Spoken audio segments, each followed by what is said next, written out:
Ladies and gentlemen, welcome to today's video in which we will discuss CBD hemp oil.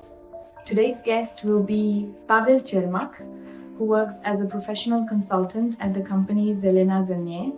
Hello, Pavel. Hi, Katenka. Thank you for the invitation. So, Pavel, can you tell us what CBD actually is? CBD, the full name is cannabidiol. It is one of many cannabinoids found in the cannabis plant. How is it extracted? By extraction, either using alcohol extraction or CO2 extraction from industrial hemp, also known as hemp CT. And how does CBD actually help our bodies? CBD helps our bodies by, so to speak, harmonizing the central nervous system. It has antidepressant and antipsychotic effects, and it also has strong anti-inflammatory properties. Great. And I see here different variations of hemp oil, and there are differences in the percentages. So what's the difference then? What is the percentage similar to, or what does it refer to? Generally, the 2% oil is recommended for preventive use, and I recommend the 2% oil more for autism, really starting with that 2% concentration. And what about the 5% and 10% ones? The 5% oil is used for illnesses that are in the early stages, and we recommend the 10% concentration to people whose illness is already in a more advanced stage or who are dealing with multiple illnesses at once. And when you talk about illnesses, what kinds of illnesses are you referring to?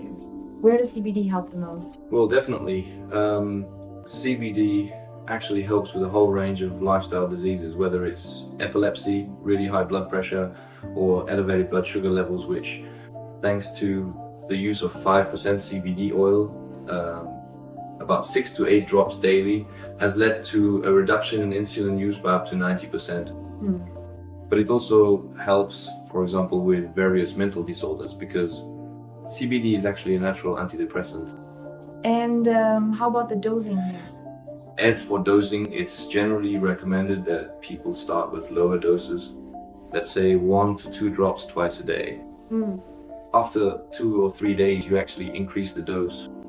Of course, if after increasing the dose there are any unpleasant side effects, or the person feels more drowsy, has loss of appetite, restlessness, vomiting, or diarrhea, which are actually common symptoms of CBD overdose, then they should go back to the previous dose, stay there for a day, 2, 3, 4, or 5, and then try moving up to the higher dose again.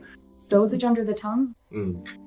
Ideally, you should let it sit under your tongue for a while to take effect. You drip it in, wait a minute or two, let it absorb through the oral mucosa, then swallow. And it's also good not to eat or drink anything for a while, to let it keep working in the oral mucosa. And is there any limit where a person could actually overdose on the drops? With CBD, since it really isn't psychoactive, it's THC that causes those unpleasant, uncomfortable psychoactive states. And CBD is actually free from that.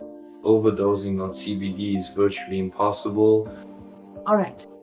You mentioned THC. Is there any THC in that CBD? Of course.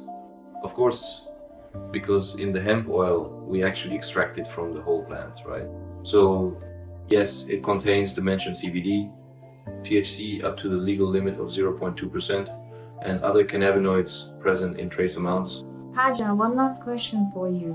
When I open a CBD hemp oil, how long will it last? Then opening it, of course, one assumes that one uses it daily. It's good to keep it in the fridge. Well, but it is not a condition. Okay, Pavel, thank you very much. Thank you, Katinka. Have a nice day. You too.